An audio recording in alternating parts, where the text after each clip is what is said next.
Yo creo que la experiencia y también la investigación nos muestran que el desafío más importante que afronta un proceso de adquisición de una compañía por otra y después su fusión, el principal es que se cree lo que los financieros llaman valor, no que se diluya o se disuelva. Es decir, que los ingresos crezcan, que la suma de las dos compañías hagan que los ingresos crezcan y no que disminuyan, que suele ser la regla. Y por otro lado, también que las personas clave de ambas organizaciones pues no vayan desapareciendo, porque eso supone que los ingresos a medio plazo también se verán resentidos. Otro reto muy relevante es que las guerras internas, que son inevitables, no sean de demasiado desgaste, de modo que las compañías, después del proceso, no salgan internamente debilitadas y en cierto modo desangradas. Y por último, yo diría que esos ahorros, esas sinergias que se han vislumbrado y que a veces tienen que pagarse por lo caro que ha sido la compra, que esas sinergias sean sensatas. Las personas hay que cuidarlas siempre, en un proceso de fusiones y adquisiciones y en el día a día.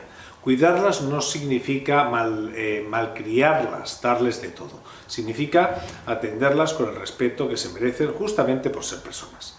En un proceso de una adquisición, la incertidumbre ambiental y por lo tanto también la incertidumbre interna de las personas crece exponencialmente. Y por lo tanto hay que abordarla y hay que gestionarla. Se dice que hay que comunicar adecuadamente. Bueno, lo que hay que hacer es explicar a las personas por qué se va a hacer lo que se va a hacer. ¿Por qué? El qué. Y luego, cómo se va a hacer. De modo que ellas lo entiendan. Y por lo tanto, no es solo lo que uno dice, sino lo que los otros oyen. Ese es el antídoto de la rumorología que reemplazará nuestras explicaciones y sobre todo nuestras acciones si éstas no llegan o no llegan adecuadamente. Eso en primer lugar. En segundo lugar, las acciones. Uno va a predicar con las acciones más que con las palabras. Es decir, las primeras acciones y la implantación de los primeros planos, de los primeros planes. Y después el ejemplo de los directivos.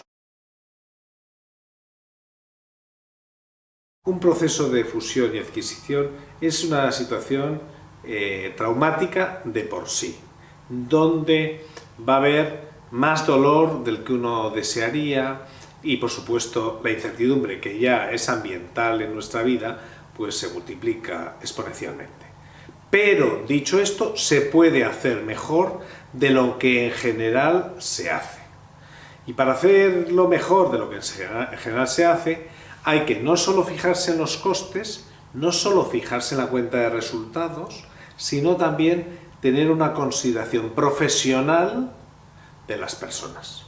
Eso no es una debilidad, es una muestra de talento y de acierto a medio y largo plazo.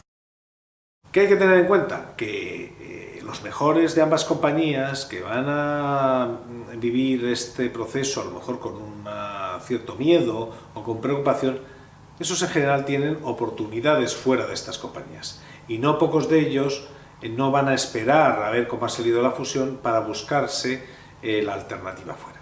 Esto desde un punto de vista, diríamos, de empresa. Desde un punto de vista personal, lo que yo recomendaría es trabajar, no ser pasto de la incertidumbre o del miedo, salvo que tengas claro que no cuentan contigo y entonces pues habría que actuar en consecuencia. Es muy importante despejarse porque este tipo de procesos te succionan tu espíritu.